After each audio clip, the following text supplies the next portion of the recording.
Hello, everyone.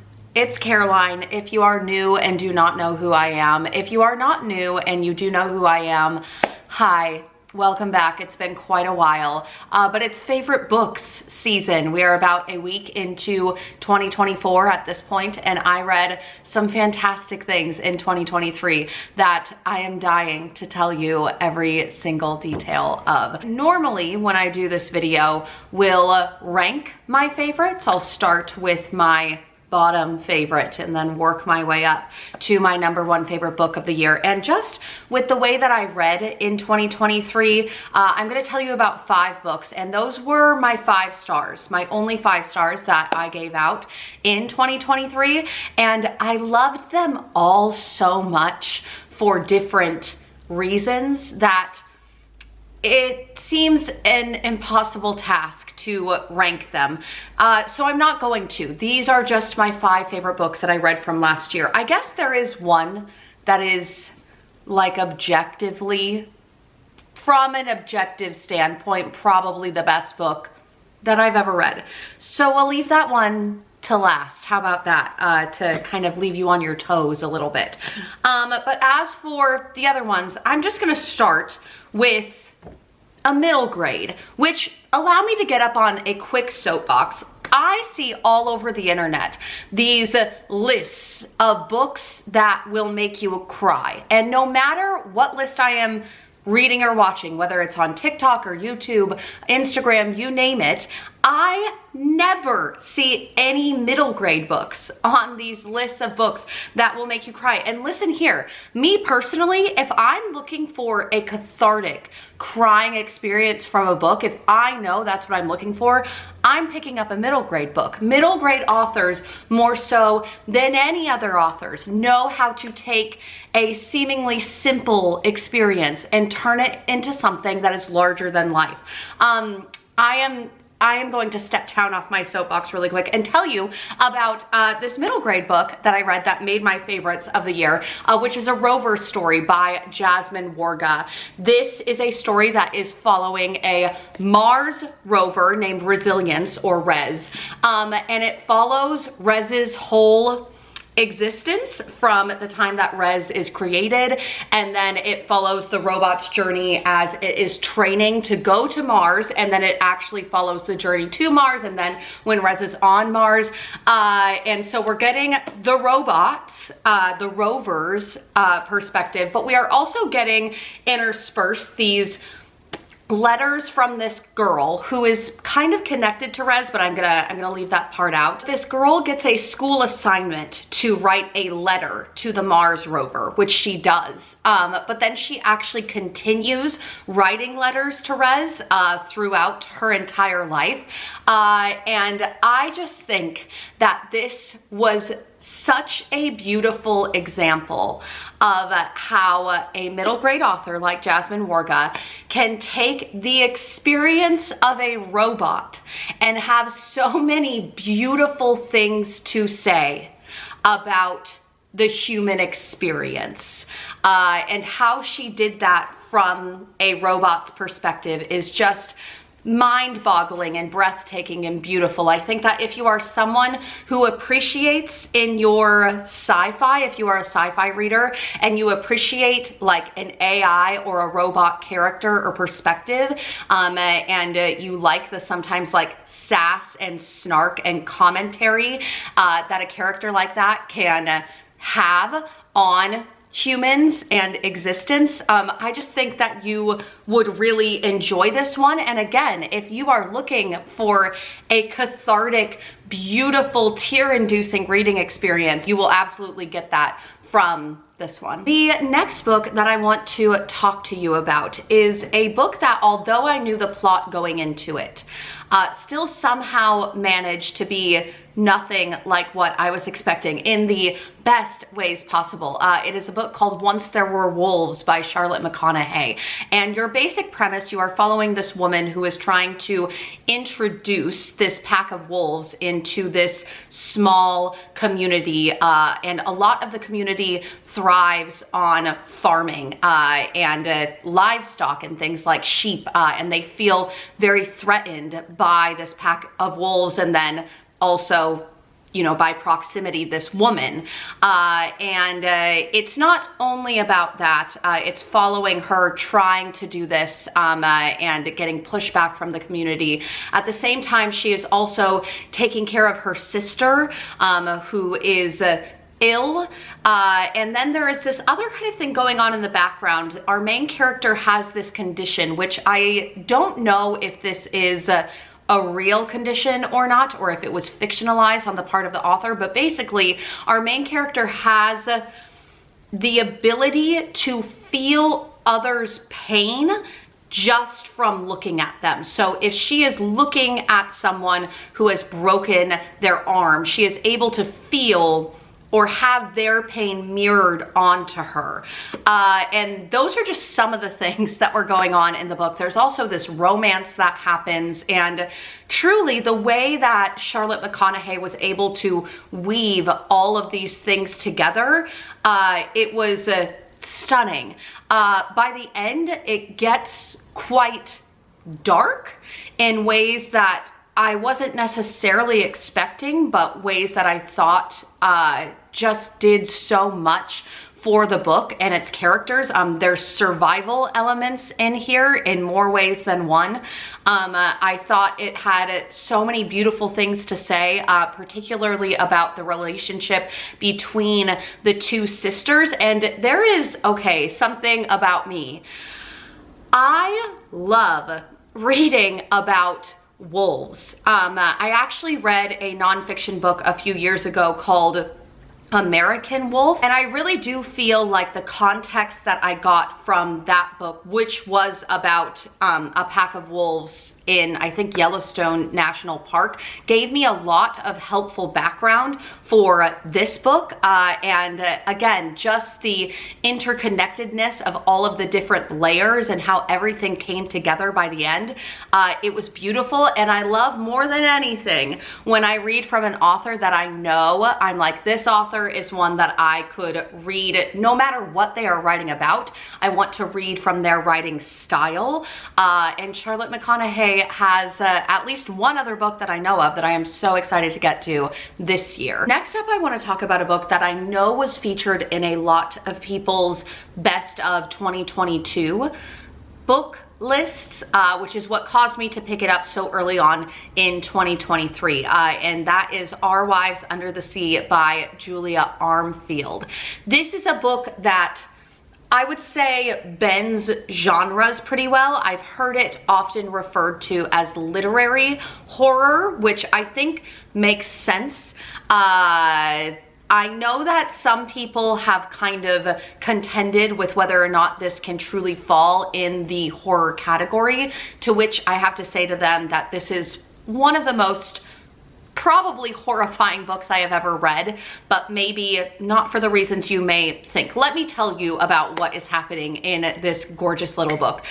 We're following two women who are married to one another. One of the perspectives we are getting kind of in the present timeline, and we are following this woman who is taking care of her wife who has recently returned from a deep sea mission that went terribly wrong. It was supposed to only last like 3 weeks, and it ended up lasting months, maybe even a year.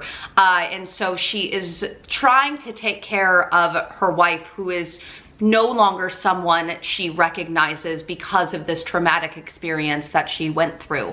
And then at the other perspective, we are getting the other wife who was on the deep sea mission, and her perspective takes place almost entirely on this deep sea submarine mission that goes wrong. And whereas I think that Julia Armfield does a fantastic job at writing the horrifying parts of what would be being trapped in a submarine with no knowledge of the time passing or why she is trapped in the first place, and so many different claustrophobic and dark things that are happening on that deep sea mission. Really, what was terrifying for me about this book was reading the internal thoughts of both of these characters, and thinking, I have had that exact thought.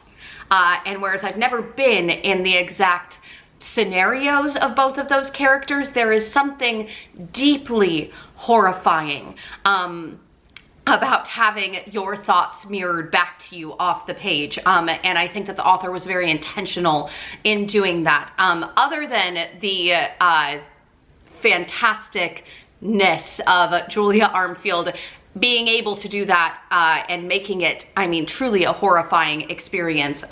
The writing itself was also gorgeous. It felt, the way that she constructed her sentences, I felt like I was slowly sinking and being submerged. And I think that was her intention, and it matched the horrors of the book so well. And I think that also just a horrifying experience is losing someone you love when they are right there in front of you. The ending of this book, I know, was contentious with a lot of people, and a lot of people might have had things to say about it. And I could listen, I hear you and I see it. I thought that it was perfect and made the book what it was, which was one of my top reads of last year. And Julia Armfield is definitely another author where I will pick up more of what she writes, because no matter what it is that she is writing, I am sure that it will be written in a stunning way. The next book that I want to tell you about before I go to the #1 book of the year is a book called Signal Fires by Dani Shapiro. And please do not mistake the slowing down of my cadence to be me getting emotional, although the book did make me extremely emotional. I am just here in this moment realizing that I don't necessarily know how to pitch the plot of this one to you, because the plot is not necessarily what is important in this book. Which is something about me you will come to know if you don't already.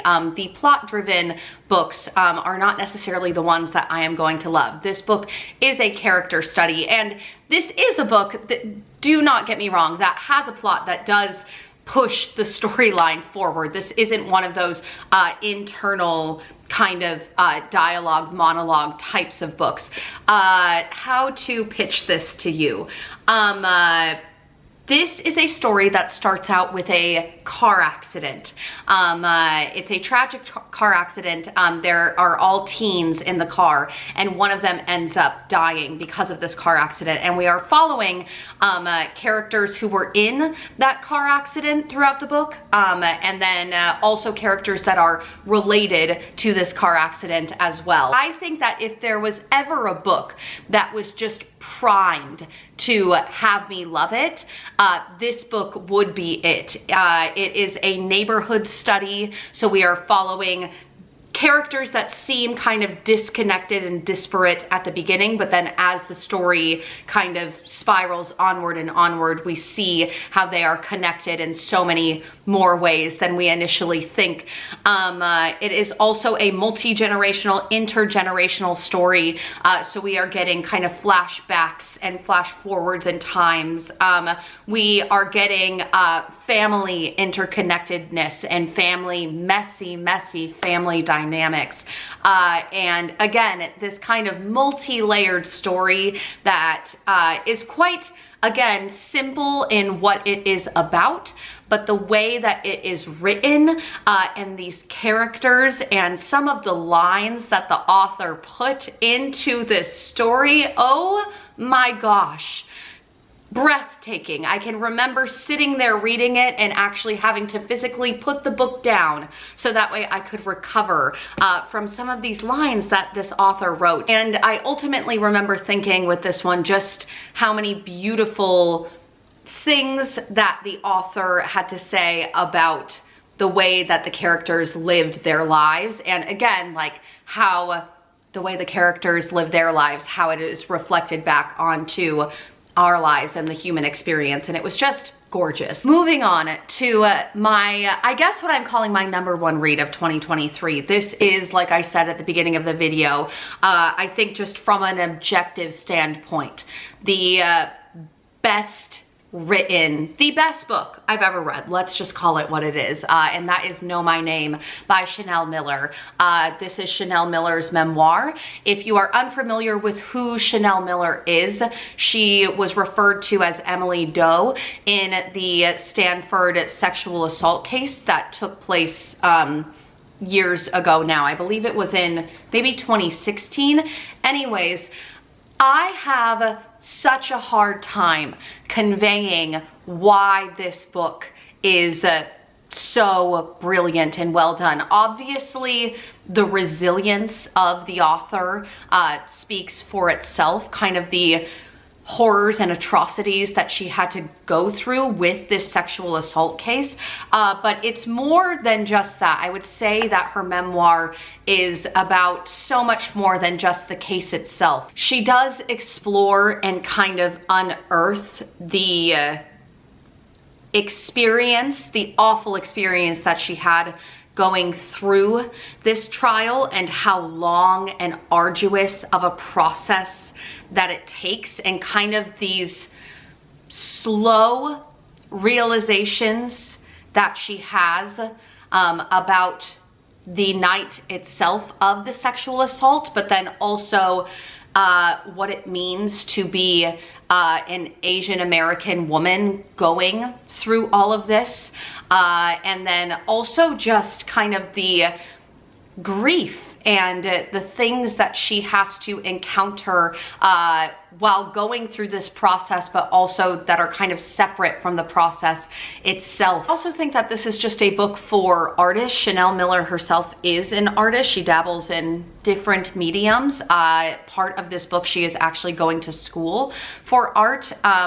She also, there's a time in this book where she does kind of stand-up comedy, which is an art in and of itself. And if anything, Chanel Miller is an artist with words. The way that she is able to take so many different parts of her life and explore them and put them into a book form is nothing short of artistry. I kept thinking that over and over again. I can't convey the scope of things that she is able to comment on, from misogyny and rape culture.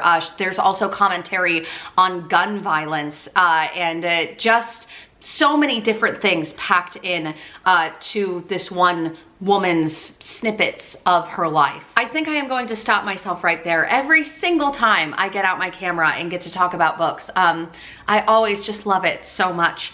I have been loving seeing everyone's favorites of the year. If you are watching this and if you are so inclined to comment your favorites of the year, I would absolutely love that. If there is anything that you want to recommend to me based off of my favorites of the year, I would love to hear that from you as well. You all are amazing and fantastic, and I hope that wherever you are having an amazing, wonderful day. And I love you so much, and I will see you again soon. Bye.